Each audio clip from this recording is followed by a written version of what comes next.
Satu lagi, ini bener-bener breaking news yang kalian harus tahu. Kenapa gue belakangan ini ngajak kalian semua bergandengan tangan, jaga hati, jaga tanah air kita. Berbagai macam cara pasti akan dipakai oleh lawan untuk menjatuhkan Pak Jokowi.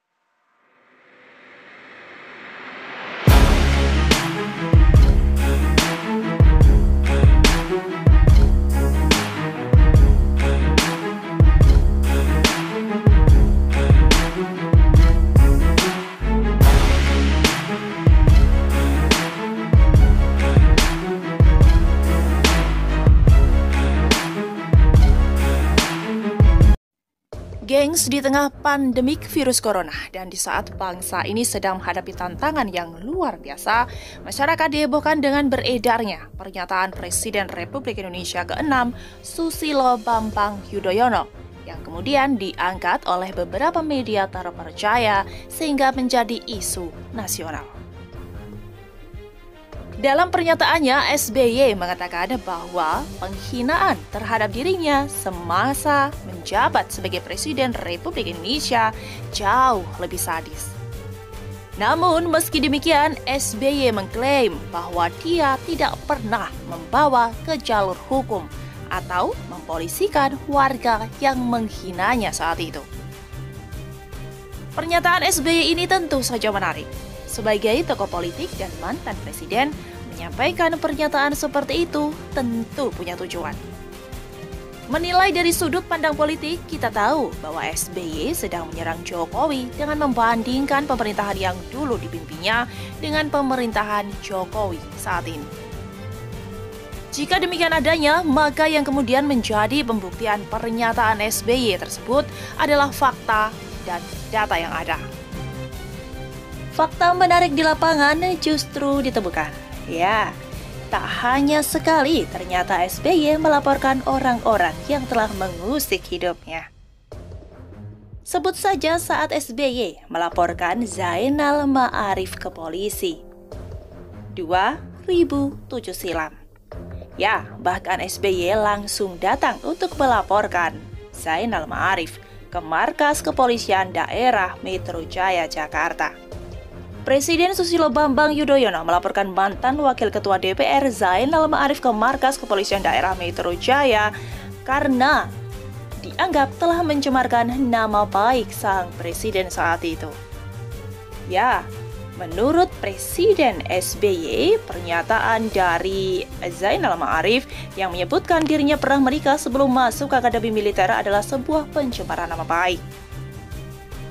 Lebih jauh, Presiden mengatakan dia melaporkan Zainal demi untuk tegaknya kebenaran di negara ini, agar tidak terjadi berbagai tindakan fitnah pembunuhan karakter pada pihak lain yang sangat merugikan, kata Presiden SBY saat itu. Dan tanya sekali, lagi-lagi SBY melaporkan orang yang telah mencemarkan nama baiknya. Kali ini, laporan tersebut tertuju kepada Firman Wijaya yang dilaporkan pada 2018 silam. Dan gengs, Firman Wijaya saat itu dilaporkan SBY atas tuduhan fitnah dan pencemaran nama baik. Ya, lagi-lagi, SBY merasa difitnah setelah namanya muncul dalam persidangan EKTP dengan terdakwa Setio Novanto. Selain itu, SBY merasa difitnah atas pernyataan Firman bahwa proyek EKTP dikuasai oleh partai pemenang pemilu 2009 hingga 2014 yang saat itu dimenangkan oleh partainya. Dan ternyata sisi lain dari keluarga Cikias pun terkuak. Tak berhenti di SBY, sang anak Ibas juga pernah melaporkan orang yang dianggap telah memfitnah dan mencemarkan nama baiknya. Seperti halnya sang ayah, Ibas tak hanya sekali melaporkan orang yang telah memfitnahnya. Laporan pertama dia tujukan kepada Naziri. Tahun 2009 lebih tepatnya, Edi Baskoro Yudhoyono atau Ibas melaporkan politikus Partai Gerindra Naziri ke Polda Jawa Timur. Naziri menuding Ibas melakukan politik uang dalam pilkada di Jawa Timur. Dan laporan kedua pun meluncur. Kali ini Ibas melaporkan Yulianis.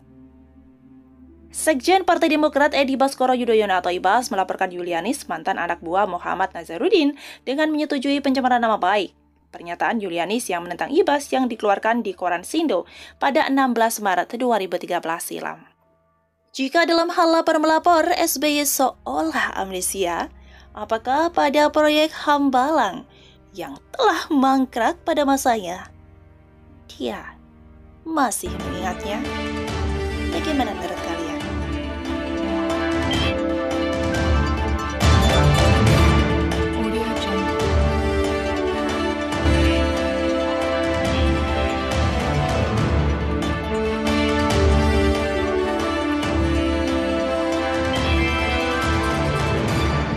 Audio Jungle.